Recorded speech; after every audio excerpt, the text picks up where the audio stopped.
A degree apprenticeship allows you to earn a wage while achieving a full bachelor's or master's degree. You won't pay any tuition fees and you'll make industry contacts from day one. If you want to gain valuable on-the-job experience, then a degree apprenticeship is an avenue worth exploring.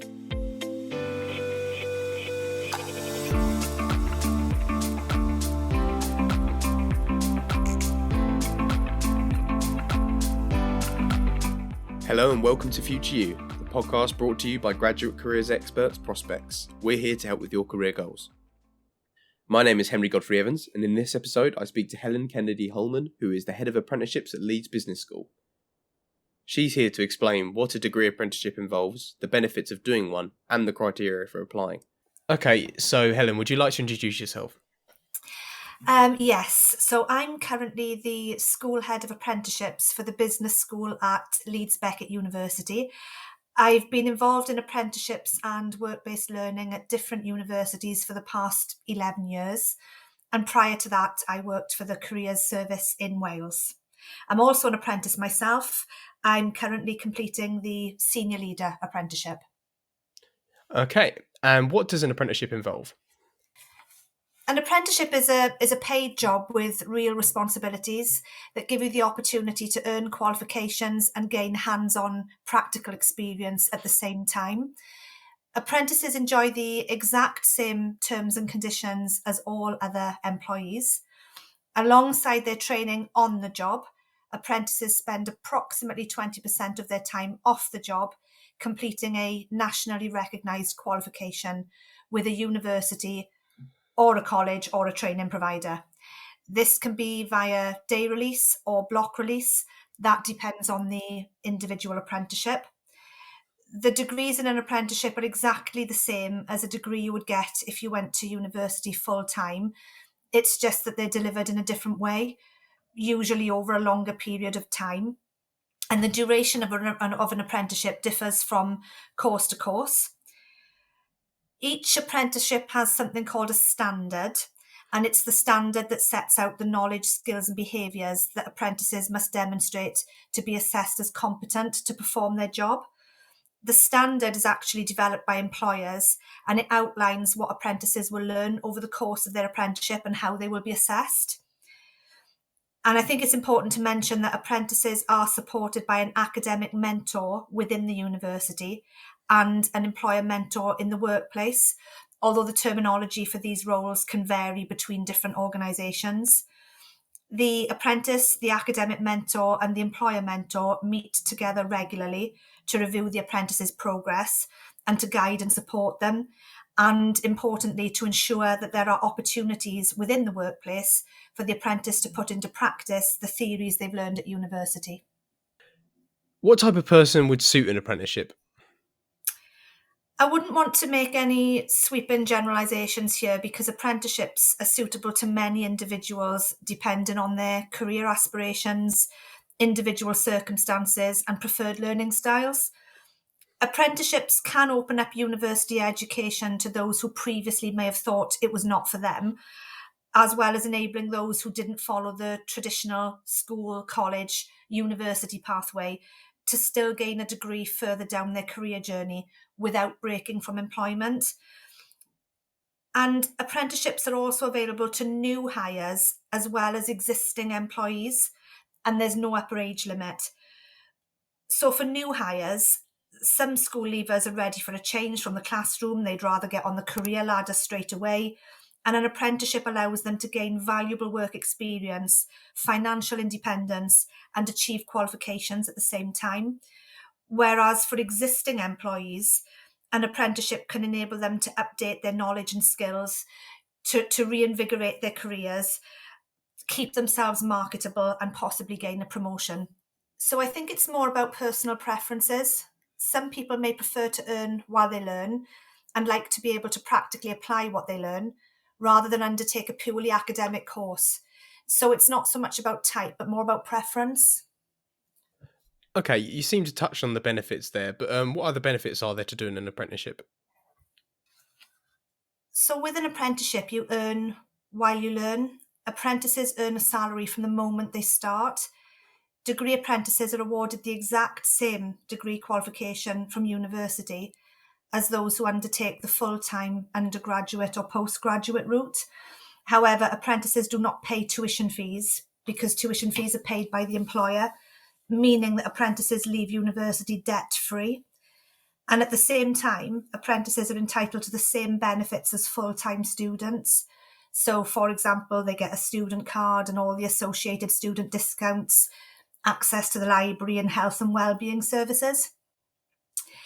Through an apprenticeship, apprentices learn the skills and knowledge that the employer feels are the most relevant to their role. And that means they are job ready and highly employable with lots of transferable skills. Having the blend of academic knowledge and so much practical experience means apprentices can often progress quickly through their organisation or industry. Okay, so there's a bit of practical and a bit of theory. How do apprenticeships tend to split those? So where an apprentice works 30 plus hours per week, they receive an average of 6 hours off the job training each week. And apprentices who work part-time, so that is fewer than 30 hours per week, receive 20% of their time off the job over an extended duration. The off-the-job time is where they learn the theory, which can be practically applied when they're in a workplace. So you're looking at roughly an 80-20 split between work and university. Some apprenticeships are on a day release basis. Others are block release, meaning the apprentices attend university every few weeks for several days at a time. It varies between apprenticeships. Okay, and which sectors or roles offer apprenticeships more often than not? So there are currently 819 apprenticeship standards on the Institute for Apprenticeships website, and that's across 15 different sectors. So the choice is vast, and that number changes as new apprenticeship standards are developed. So I won't reel them all off to you, but examples of sectors include things like business and administration, legal, finance and accounting. You've got your digital technologies, construction, engineering, health, and so on. But there are so many apprenticeships to choose from that I would recommend that if anybody's interested in doing an apprenticeship, they visit the apprenticeships website. So that would be if you just Google Institute for Apprenticeships, and you can access the full list of apprenticeship standards.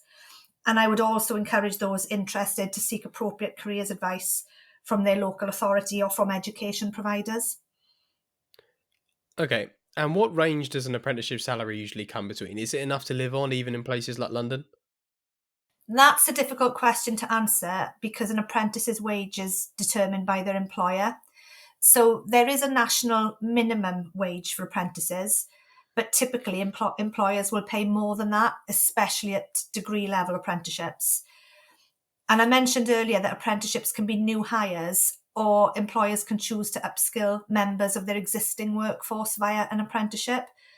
So for employees who are already working in the organisation, they would just retain their existing wage, and they may achieve promotion on completion of their qualification. But for an apprentice's starting wage, I would expect it would be in line with the national average graduate starting salaries. So you're looking at around 22 to 25,000, depending on region, possibly a bit more in the London area. So what should people look for when they're choosing an apprenticeship? So the first thing that you need to do after you've decided that an apprenticeship role is for you, and it may be beneficial to speak to a careers advisor first, is to find an employer. So this is just like looking for any other job, and it's a very competitive process. So to help you search for opportunities, the government has a dedicated website where employers post their vacancies. So that's findanapprenticeship.service.gov.uk.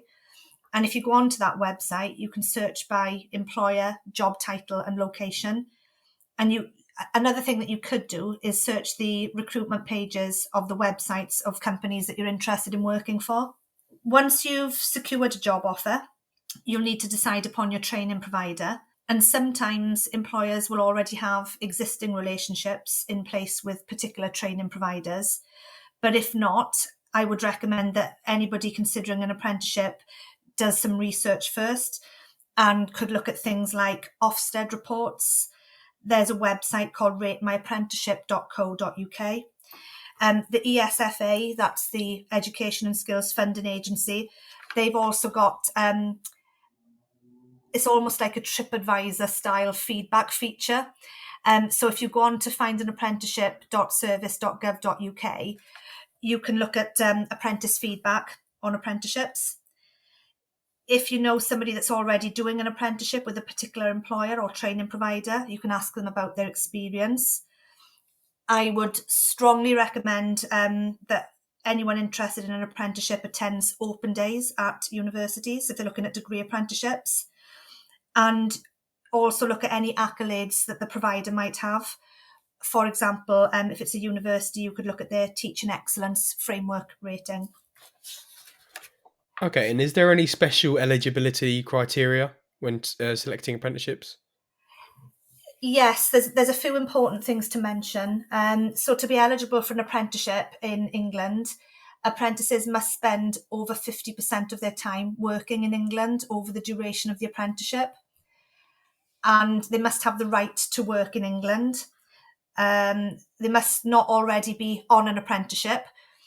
And it's important to mention as well that the contract of employment that they have must be long enough for them to complete the apprenticeship programme. So, for example, if you're interested in a 3-year apprenticeship, but you're on a 2-year fixed-term contract, you wouldn't then be eligible because your contract would expire before the end of the apprenticeship. So you can absolutely do an apprenticeship if you're on a fixed-term contract, but the contract would have to be of sufficient duration for the apprentice to complete the programme. Okay. And final question, what advice do you have for anyone considering an apprenticeship? So I think it's important to weigh up the advantages and the disadvantages. In my personal opinion, the advantages far outweigh the disadvantages. However, the apprenticeship experience at university is different to the experience of what I will call traditional students. Apprentices don't live on campus. They will only be on campus for up to 20% of their time, and the rest of the time they're at work. So they have to balance demanding jobs alongside study. And that can sometimes be a challenge, especially if they've got children and or caring commitments. So ultimately, it's a personal choice as to the university experience you would like and how you would like to gain your qualification. Okay, I think we've got just about everything. So thank you for coming in, Helen. Thank you for having me, Henry. Pleasure to talk to you. Thanks a lot to Helen for that. If you'd like to see what opportunities Leeds Beckett University are offering, then visit leedsbeckett.ac.uk, which will be in the episode description. You can also search for apprenticeship vacancies and get lots of advice and tips at prospects.ac.uk. Thanks for listening, and we'll see you next episode.